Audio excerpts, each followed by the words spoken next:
Hai teman-teman, selamat datang di channel kita yang selalu penuh keceriaan. Kali ini kita bakal ngobrol seru tentang sesuatu yang mungkin bisa buat hidup kalian lebih produktif. Jadi siap-siap ya buat cari tahu jam produktif kalian bersama-sama. Halo teman-teman, bagaimana kabarnya? Aku harap semuanya dalam keadaan baik dan ceria. Kita semua tahu bahwa setiap orang punya ritme kerja yang berbeda-beda, dan kadang kita bingung kenapa kadang-kadang produktivitas kita melejit dan kadang malah turun drastis. Nah, di video kali ini, kita akan bahas sesuatu yang bisa banget ngebantu kita memahami diri sendiri lebih baik, yaitu menemukan jam produktif kita. Gak sabar untuk sharing hal ini sama kalian, jadi langsung aja kita mulai. Pertama-tama, mungkin ada yang bertanya, kenapa sih harus peduli sama jam produktif?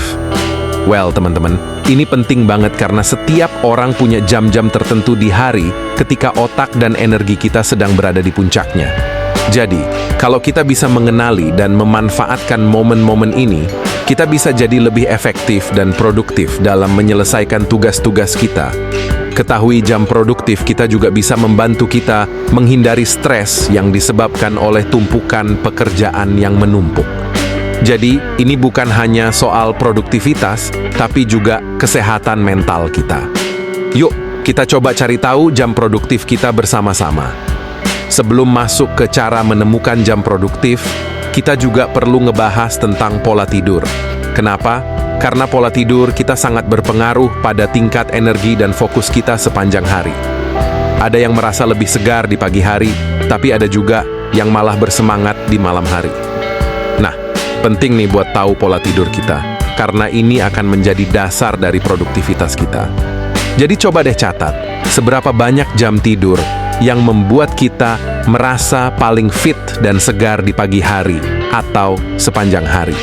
Ini bisa jadi petunjuk pertama buat kita menemukan jam produktif kita. Salah satu cara paling sederhana untuk menemukan jam produktif kita adalah dengan mencatat aktivitas harian. Mulai dari bangun tidur sampai tidur lagi.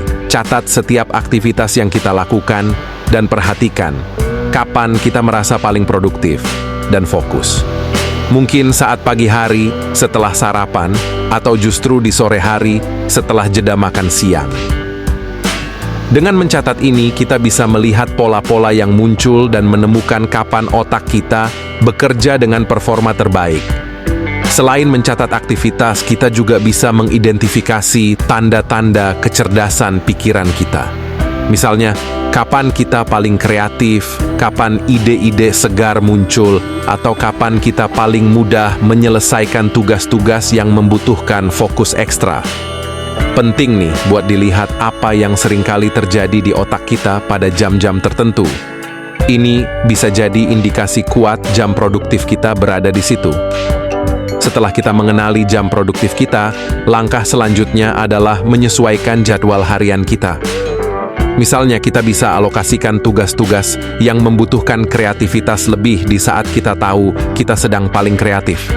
Atau mungkin tugas rutin yang lebih baik dilakukan di jam-jam tertentu. Ini juga bisa membantu kita menghindari prokrastinasi, karena kita tahu kapan saat-saat sulit dan kita bisa siap-siap untuk itu. Jadwal yang sesuai dengan jam produktif, kita akan membuat hidup kita lebih teratur dan efisien. Sebelum kita selesai, satu kiat positif dari aku. Jangan terlalu kaku dengan jadwal. Kita manusia, bukan mesin. Ada saat-saat tertentu kita memang perlu istirahat dan melakukan hal-hal yang kita sukai tanpa beban pekerjaan. Jangan lupa untuk fleksibel dan terbuka terhadap perubahan.